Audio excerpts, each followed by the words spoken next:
Welcome to the Life Engineering Podcast. My name is Gabriela Embon, former chemical engineer, relationship coach, and author. In each episode, we'll uncover the wisdom, strategies, and tools to help you build thriving relationships and purpose-driven careers. My wish is that something shared in this space touches your heart, brings clarity, or gently guides you toward what you need most in your life right now. Thank you for being here. Let's begin now. Welcome back to the Life Engineering Podcast, the space where we explore how to design a life of no regrets. I'm your host, Gabriela Embon, relationship and career coach and author of Becoming a Power Couple: 4 Pillars to Engineer Legendary Marriages. My guest today is someone who brings together deep business intelligence, a lifetime of leadership wisdom, and the kind of personal insight that only comes from living a full, rich, evolving life. Paul Roy is a CPC, a business partner level advisor, a speaker, author, and the founder of Profitable Practice Pro. Over the past decades, Paul has supported founders, co-founders, and firm partners who hit that growth ceiling, the moment where momentum slows, decisions bottleneck, and the true value of the business stays hidden. This is what Paul does. Traditionally, leaders are told in that moment that the solution is to bring a new partner or investor. However, that often means losing equity or even control. Paul offers something radically different. He steps in as an operating partner without the equity trade. His clarity, structure, and strategic presence unlock the next stage of growth for organizations that feel stuck. And he does it while helping the founder keep 100% of what they built. But that's only one side of Paul. The other side, the part that deeply moved me, is the human story behind the advisor. You see, Paul has lived, loved, learned, reinvented himself in life, in relationships, and in business multiple times. And his marriage is one of the most beautiful love stories I ever heard. So get ready, because today we get to explore both worlds: the business strategies who help leaders break ceilings, and the man who built a love story worthy of his next chapter. Perfect for the life engineering audience. Paul, it's an honor to have you here. Welcome to our podcast. Thank you so much, Gabriella. It's a joy to be here and to be part of your, as we say, to be in your orbit of helping people lead happier and more prosperous lives. So, Thank you. So, before we talk about frameworks and the incredible work you do with founders, let's start with you. For someone who might only know you as a powerhouse advisor or author, tell us, who were you before all this? oh my goodness, um, I won the birth lottery. I had Mm, amazing parents, amazing grandparents. I grew up in a success-driven family. A world-renowned heart cardiologist, and my mother grew up in generational family business. Um, so I was lucky to get a leg up start to go, this is the life that I want, and maybe even more. And that I just didn't want to accept having less than I already grew up with. The right neighborhood, the right clubs, the right friends, the right people. And that, it was something to help open doors um, through transferred credibility because of family and those things. But I knew at a very young age I wanted to be in business in my teens. I knew I was going to be in business. I was driven to be successful, very self motivated. And it was, how do you go when you're younger? You want to be a somebody, but the ego is kind of there, and you go, well, but what's behind the ego? What's fueling the ego? And it wasn't although I've had the fancy cars and done all those things, and what matters as we get older changes. Um, but it was the fuel that drove me to be a success and to be at the top of the game. I didn't need to have somebody give me a boot in the behind to get me going. I was self motivated, shall we say?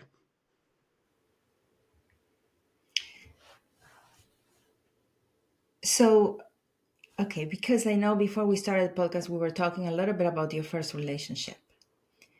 You share with us what was that core motivation for your success.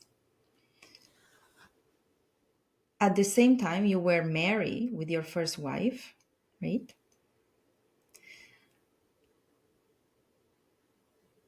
What did you learn from that period? Your career climbing the ladder of success and building a relationship of 25 years. Well, in my first business, my wife was my business partner. I had Oh, 65% of the company. She had 35% of the company. And the company, I was 26, she was 23. And I just, needed and wanted to own a business. My wife also came from a very successful business family, that had over 200 employees. And, you know, business, it was the language of the families. And business always made its way into conversations. And so the business was a small stationery and uh, parting gift store. And so we were able to, it was just a small business, it had about 4 employees. Um, and it was fortunate enough that she liked the giftware and the specialty things. And so she ran the retail part of the business, and I took over the office products part of the business. And so I would go out the morning knocking on doors to build the business, and she would be back looking after what was going on in the store. But the other beautiful part about this was that raising a family was that I left the house at 6 o'clock in the morning to go do what needed to be done, the ordering the inventory, planning my day to go visit with clients and prospective customers. And Liz would be home with the kids, making sure they had a good breakfast, getting their book bags packed and their lunch packed and putting them out the door. So she would come home at 3 o'clock or come in the office at 10 after she'd looked after the kids, had an hour to herself to go, okay. And that was it. I wasn't going, it's 10 o'clock. Where are you? I felt we were lucky to be in this position that, we didn't have door latch kids. One of us was home at 3 o'clock when the kids get home from school. So the daycares weren't there. So it was, we had a really wonderful way to raise the children that matched how the business worked. sounds like a win-win situation. It was a great win-win. And she was very talented at that and what she did. It's funny, our youngest son, who loved the business so much, even when he was in grade one, he'd leave school to run to the store and stand behind the cash. You know, he wanted to engage with the customers. It's how the kids grew up. It was a way of life. Hmm. And I think, and if I can add to that, when I look at um, in the old days, many immigrant families, they lived on the second story of their Yes, business, right? If yes. they were, so that was um, it was everything and generational. Might be grandparents and parents and all living in the same space and depended on that. So That's a wonderful quality of life. It's to be that connected to that. So I was very fortunate to have that opportunity early in my life. So you make it sound like working with your partner is uh, ideal and beautiful and harmonious, but it's not always the case for many people. So looking back, is there anything you have done differently? Actually, I would struggle to find something that I would do differently. I mean, it's other than the fact that I lost the business, after 11 years because of an industry consolidation, but our marriage saw our way through that. And it wasn't how we managed the business. It was just life. I mean, we get mowed down by the big box stores. It was, um, so I don't know how much I would change that. It was wonderful because the children were so important to us that we were doing it not just for Paul's ego, we were doing it for a family lifestyle. And Mhm. that's what it was about, is building that lifestyle that supported family and supported building something meaningful from a business perspective and a family perspective. What do you think your children learn from that, from watching all this from the side? I can tell you unequivocally that they did. They are both hugely successful business owners and operators. One of my sons, at the age of 26, had a staff of 50 working for a U.S. bank. And when I asked him, where did this come from? I mean, you dropped out of university. He said, well, Dad, you didn't go to university. You've done fine. And they learned their leadership from me, but I learned it at the kitchen table, Dad. Wow, And, that's but powerful. the and it's powerful, but it was the right kind of language. It wasn't a stressful language. It wasn't bickering. It was Mhm. um, even through the hard times, when the business was struggling. I went through the mental step of putting my problems in the bucket, carrying it home, and mentally leaving the bucket at the door outside of the house. And I wasn't going to bring my bucket of problems in the house. Well, that's really something to model because I believe many leaders actually struggle to do that today, Yeah. right? They struggle to shift. I was asked, what's your secret for being married 27 years while also having a successful career? And today, not just as a coach, but before that as an engineer. And I said one of the many secrets, but one is the fact that I was able to switch from male to female energy easily. So when I was at work, I was more in my male energy. But when I would come home, I would remove that hat and wear the other one. It was to embody my female energy as a wife, as a mother, as a woman. So when my husband is with me, right, he feels he is the male energy because I am the female energy and there is a beautiful polarity going on in the house. So I'm not suggesting that leaders, if they are a man, they have to switch the two energies. But what I am suggesting is that can you switch from, you know, working mode, business mode into family mode? Can you remove the hat of the leader, the boss, the founder, the employee, and wear the hat of the husband, the father? And I think Most that certainly. Yeah. this is a skill that we develop, It is, but but you model that for it your takes children. some self discipline to go home and go, you know, we're here for our family. That is the number one. And Because your kids don't the care how business great you are is at a work. member of the family, but that member of the family cannot be the primary conversation within the family. So yeah, it's there, it exists. How was your day, this and that, and you'd share it a little bit, but um, the you do to run a successful business, is a philosophy that I have. And when you have a successful business, you get to decide what you can do in your free time when you're not at the business. Mhm. That's what you're working for. It's just not the do re mi.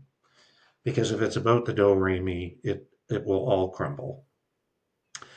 So Absolutely. it's just a conscious thing that I do this to be supportive of my family and my wife supportive of the family, but it was about the lifestyle that we chose to have as a family that the business supported. It's so beautiful you had that so clear. I think sometimes it takes some trial and error for us to clarify Oh, that. yes, I'd be fool. I'd be talking through my hat to say we didn't have some difficult conversations, but it's and you get into the whole go get it and the whole nurturing thing, right? And the best way to raise our children is to nurture them. Um, Absolutely. They don't care how great you are at work. they I came don't. back from the Power Couples retreat after on Sunday after I left on Thursday noon. And yes, they asked how was it, but that's it. When I'm home now, I'm home. Okay, what's for dinner? Let's see what we're doing. They really just want you, not Yeah, don't they care about want yourself. you, and Exactly. so that it's and to be in every business, even if you own it yourself. Um, as I mentioned, is a member of the family because it makes its way in the door. But and your spouse or your partner is your business partner, even if they aren't in the business.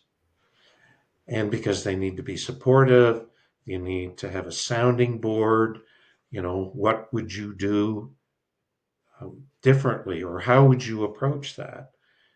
And by asking the right questions of our spouse or partner, that so they feel involved or engaged, that yeah, had you thought about this? Yeah, that's And integration. that, so your opinion matters. And it's Exactly. and that's yeah, Exactly. Exactly. That's what I talk about when I talk about don't do work life balance, do work life integration. yeah, And I want to continue talking about relationships, but I'll spin off a little bit about to talk about your unique approach when you support leaders, and then we'll circle back to relationships because it's my favorite topic always. But I want to talk about your model. It's so unique. The fact that you're able to step in as an operating partner to help founders scale without the equity trade. yeah. Why is this so groundbreaking in today's market? That's a great question. And it took some soul searching to find it. Um, because when you've been in business as long as I have, and the very variety of businesses that I have, and has as somebody who's in their later years, I mean, all you have got to do is see me on the screen. I just didn't. So you kind of go, so what's the advantage of all of these businesses you've been in, the successes and the failures? Is that when you have a wealth of experience and you're working with somebody that has a problem, it means that because of the depth of experience you have, means that you can come up with more because of the experience possible ways to solve a problem. Mm, Oh, well, if we did this or we did this, and yeah, this worked before. So it gives you a wider scope of ways to solve problems or to grow it out. And it's really, um, and business partners struggle, and real business partners struggle to communicate well, to ask difficult questions because they want to keep the peace, go along to get along. And so I can come in and work with these people and these business owners, having been in their shoes, know what their pain is. We're going to take away the pain and then we're going to grow. You will pay me a fair price. I'm not the cheapest guy on the block. I don't ask for a share of the increased revenue, which some coaches do, um, because I don't want that pressure there, because then it feels as if I'm driving you to make this decision so the company can be worth more and I get to share in it. And I go, no, you when you do this model, what is the return on investment? And if you're going to invest in me, this is what you can expect to get. So that, and also what happened during COVID is that a lot of people that lost their jobs or wanted to work from home, whatever you want to call it, there was an influx of coaches that came into the coaching realm. Mm-hmm. Many not qualified, had never owned a business, never run a business. Oh, And you that's find right. yourself competing with people who perhaps you might be or should be mentoring yourself. And all of a sudden you're at their level. So, how do I frame it up to attract the right clients who I can help, um, who can do it? So that I came and I said, yeah, it isn't just the 2 or 3 coaching sessions a month. I'm here, pick up the phone. You have a problem, you know, I'm here to make sure that you succeed. So it's those little things where I'm not totally measuring that, that to build trust and to know that I've got their back. Wow. It's about them. It's not about me. And when you step in, they let you in and you help them, what do you think changes first? Is it the people, the processes, or the thinking, the mindset?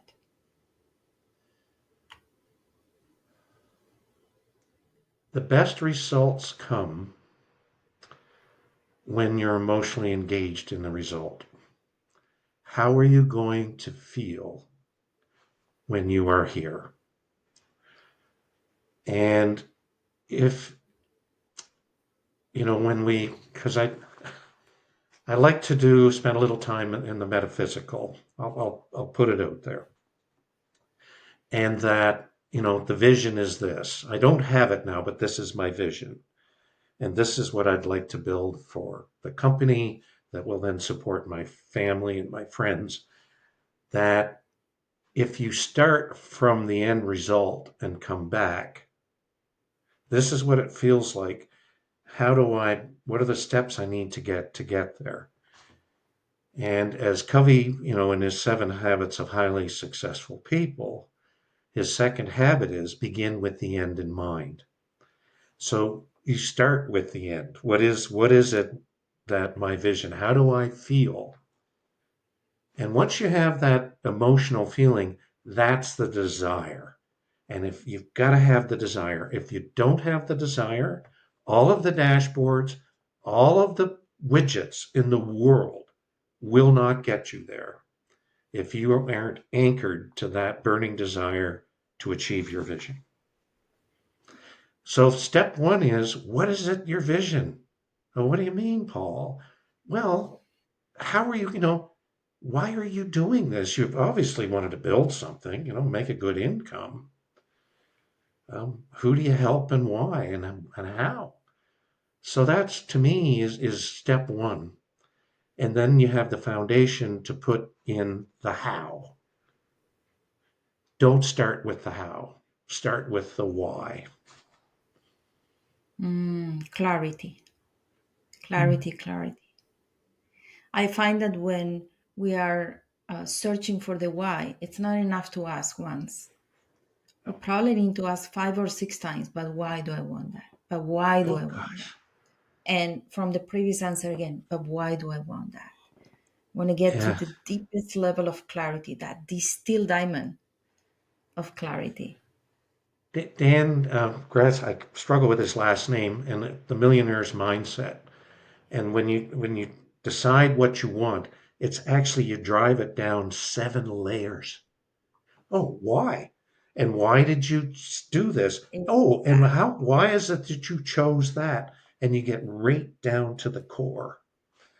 And once you get that and you go, oh my goodness, I'm doing it for this reason. Yeah. And, Yeah. um, and it's okay to be selfish because if we're giving unconditionally, we put too much pressure on ourselves to live up to our expectations to help others. And we can only help others when we're strong ourselves. Yeah. Wow. Paul, your business insights are incredible. But, and not bad, and your love story is my favorite part of who you are. So I'm going to go back because we are kind of running out of time, and I could keep talking to you for way more than this podcast usually goes for. So I want to circle back to your love story. You were married before, you had a full life, but your last marriage, it carries this spiritual depth and alignment that truly inspires people. Can you take us into that chapter and how you got to meet your wife? It was really, um, I have a close cousin who had been through some bumps in the road as I had been through. And she had said to me, you know, Paul, you're um, a deep thinker. You're spiritual. Like you believe in a greater good and that you need connection to that greater good. Um, to find somebody who you can have those deep conversations with, you know, and it's not somebody who has a lap dog and a glass of wine. It's somebody who you can have deep spiritual conversations and not just spiritual conversations, business conversations. And she said, you know, well, you should perhaps consider going on this site called Conscious uh, Singles and people that have a high level of consciousness, which I had, which came from my dad. My Mm. dad was a very deep conscious thinker. And uh, so I went on this site and at her recommendation that you'll find somebody here, Paul. So I had uh, also prior to doing this and her recommendation had made a list of things that I wanted in the perfect person. It was actually 14 items. You know, it's going to be has a worldview, can laugh at herself, know her insecurities. She's just as happy in rubber boots as she is in heels. So that, you know, I think you can understand where I'm going with that. So I went on the site and so I said, you know, I'm going to manifest this or, you know, because I don't want to put it out to the universe, the things that I don't want. I want to put it to the universe, the things that I do want. Because if you focus on what you don't want, it's a mirror, it comes back to us. So I went through this thing and it was, you know, it wasn't a cheap site. It was a couple $100 American and all kinds of questions and finding people who were deeply spiritual and deep thinkers. And, you know, where I live in the part of the world, Nova Scotia, there were only 3 people on this website. And I knew 2 of them and I go, no, I don't think so. They're not in alignment with I want. They might be spiritual, but not my kind of spiritual. And so I expanded. Well, and I wasn't really looking for a wife. I wanted a companion. And if it grew to something else, but I just wanted somebody that I could be deeply connected with. You know, so, well, okay, if I'll meet somebody in Toronto or Boston, it's only an hour and a half flight. You know, so you expand the thing. And when I put my mind into expanding my view, because it was that important to me, that I wasn't going to um, compromise to have somebody close. The right person was more important than the location.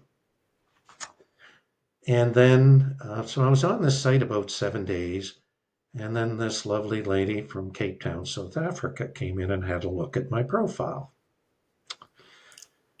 And I went, ooh. And I read her profile and I went, boy, she ticks all the boxes from my list of things that I would like.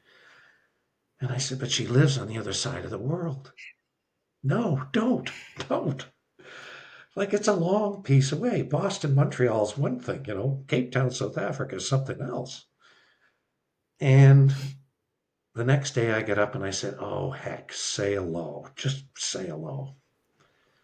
And the next day we're on a Skype call. And 2 days later, we're on Skype calls for an hour every day.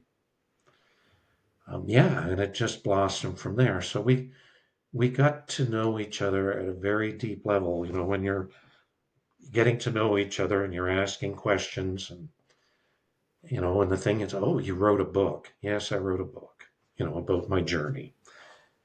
Can you send me a copy of the book? Well, I sent her the copy that it had to download to put it on Amazon. So she had read the book and she goes, okay, I know who you are because it was part of my journey, my struggles. And then it was within about 2 months, 6 weeks in, she said, you haven't asked me if I can come visit yet. And so she said, I want to come visit. So she came all the way from South Africa to here. And then we had made a commitment that we would um, make this work and find time together. And then I went and spent 5 weeks with her in Cape Town, South Africa, which we subsequently had a private commitment ceremony and committed our lives to each other at that point um, on my trip to Cape Town. And then we went through the whole tour because she had a house she couldn't sell there, and I was living here in Canada. So, well, where are we going to meet? It's a long, it's 28 hours to go to Cape Town or to come here. Oh, we'll meet in France. Why don't we meet in France next month? So we, plan to spend a couple of weeks there on the Spanish or the French Riviera and those things. And then she said, look, I'm going to rent my house. I'm going to come to Canada with you if that's okay. And so she came. She's here. And then, deep into the life. So that's, um, and she is, as they say, as advertised. She didn't provide a facade or a persona to win my heart. Who she was at the core won my heart. She didn't have to do anything. I didn't have to pretend to be somebody I wasn't. And it was interesting. There's a great book, and I'm certain you've read it, called The Five Love Languages, and which I had gone through because I had between my marriages, I've been through some relationships, and you get in, and they're so intense at the beginning, and then you go, what are the motivators? What drives? Um, what makes this person happy? And I forget the number, whether it was 2 and 4 or whatever, but of equal importance to me was deep conversations and touch. They Mm-hmm. were tied. In other words, there needs to be that in the Quality marriage. So time that, and touch. Yes. yeah. So quality time, thank you, and touch. And once you understand that, and I'm certain you work through it with your couples, is appreciating what is it that makes my partner feel good. And once you understand what that love is, it's so much easier to love them because you're not guessing. And whether it's gifts or words of how you express how much you love them and why you love them. So so that's my journey, and Rita's a very, very successful intuitive healer and spiritual coach, and she has clients all over the world. And she has a tribe that meets with her every Wednesday from various places around the planet. And and so yeah, and the fact that she's unique, and I wanted somebody unique. I didn't want somebody who was cookie cutter. I have to tell you, Paul, I'm listening to you, which is obviously a delight, but your life story in business and in relationships, it's really an example of what I deeply believe and what this podcast is all about, creating a life of no regrets. And in two main aspects, what we do for money as work, the way we impact the world, how we serve, and our primary relationship. And when the reason that I believe you beautifully embody that belief, that philosophy of creating a life of no regrets, is not because you did it perfectly the first time around. It's just because you didn't compromise and you were not afraid to course correct. People say, well, if Yeah. I need to succeed to create a life of no regret, have all the answers, do it right from the beginning. That's a lot of pressure because we're always learning. We don't have all the answers. Sometimes we have great examples, but even that doesn't guarantee that it's going to go well, you know, forever. um, I think that the invitation is to take that pressure away, to have it perfect, and just be open and comfortable with course correcting. Such an important principle, in my opinion, because it is through course correcting that you actually are able to create that next chapter and create, you learn, you know what you like, you know what you didn't like, you learn so many lessons, you move to the next level. Otherwise, why learn, right? Why go through failure if it's not to create something better later? Otherwise, it truly is failure and not just learning. So that ability to course correct and keep believing that you can get it aligned this time. I don't want to say you can get it right because there's no right or wrong. You No, can get it right for what you want this time. So it's a combination of believing in life, and believing in life, have faith in life, is really that bridge between the past and the future, right? And that bridge is the present. The past is the past. Now is the new beginning. How do I course correct, take all my lessons and create the next chapter in my relationships, in my career? It's faith in life, it's faith in the creation, it's faith in you, and it feels like it's all we need, really, to create that life of no regrets. So yeah. I deeply cherish that quality of you, not being afraid to course correct, and that faith. I can I add because, celebrate. I mean, when you get into another marriage and, and you lose friends through the common friends that you had, all of these things that you go through, and people start to judge you or what went wrong, what was the problem. And you have to be true to yourself, but people don't understand in many cases, the backstory that drove you to make the decision that you made. All they see is the decision that you made.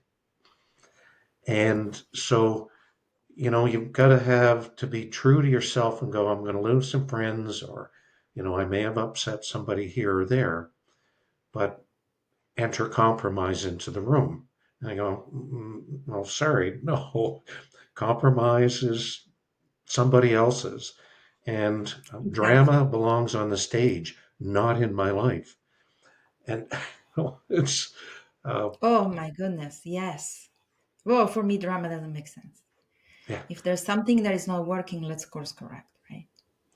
Yeah, yeah. yeah. And drama, of Oh, course, is somebody crying for affection. They're not being fulfilled.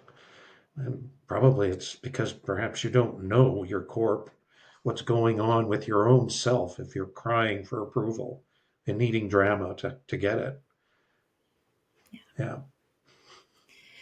oh, so uplifting. If you could write one sentence for the world to remember you by, what would it be? And I know it's a lot of these questions sometimes put a lot of pressure, but if you could, a message you would like to share. I truly do care that whether it's my friends or my clients, that they're leading a life that fulfills them, that makes them feel good. And if I can help them, and this is two sentences, my apologies, if I can help them get to there by asking the right questions and finding out what really does matter, Mm. to me, that's joy. Oof. Um, to see the weight come off of somebody's shoulders, to go, oh my God, I get to live? Yes, you get to live because you get to choose, not because you have to. Oof. I'm gonna listen to the recording even before we upload this because I need that sentence. It's so beautiful. I'll share a little bit at the end of the Power Couples Retreat. People were asked, what do you take from this retreat? What resonated the most? And we as co-facilitators were also asked the same question. And what I took with me was a visual. It was the visual of two things: the smiles of the couples, the way they were smiling to each other, that perhaps in the beginning wasn't so evident, and the eyes when they were looking at each other. I could read Yeah. that, that look. I could read their eyes, and that brought me a lot of joy. I had so much Yes. joy. So this was just for that was worth it. Yeah. Yeah, If you can make it about them without giving up who we are. exactly. Yeah. Paul, this episode feels like a masterclass in alignment, in business, in love, in purpose. And I will ask you for your last thoughts. If someone listening feels stuck either in their business or in their marriage, what's the very first step towards breaking their ceiling? I missed the last part, Gabriela. Pardon me. If somebody who's listening, they feel stuck either in their business or their marriage, Yes. what would you recommend as a first step toward breaking their ceiling, their stuckness? It comes back to the vision. Mm. What is it that you really want? And let's validate why you want it. I mean, we talked about those 7 steps. And, is to find somebody to help guide you through it, whether it's somebody like yourself or somebody like me. Um, and I don't want to be too much of this, but, I'm not just a business coach, I'm a life coach too. So I carry both accreditations. So um, the personal part is such an important part of that. Um, and what makes us feel good. And feeling good isn't selfish, it's self respect. Mm. Yeah, thank you. Oh, you leave us with these lines. Okay. Paul, thank you so much for bringing not just your expertise, but truly your heart, your authenticity. This conversation is going to change people's lives, it's going to touch Yeah. people's heart. So thank you very much It's for been an bringing absolute every pleasure knowledge. to be able to be in the same space with somebody that we can have these conversations. So thank you so much. Thank you. And to our listeners, if today's conversation sparks something in you, please share this episode with someone you love. And kindly remember to subscribe to the Life Engineering Podcast so you don't miss what's coming next. Until then, keep designing a life of no regrets. See you in the next episode.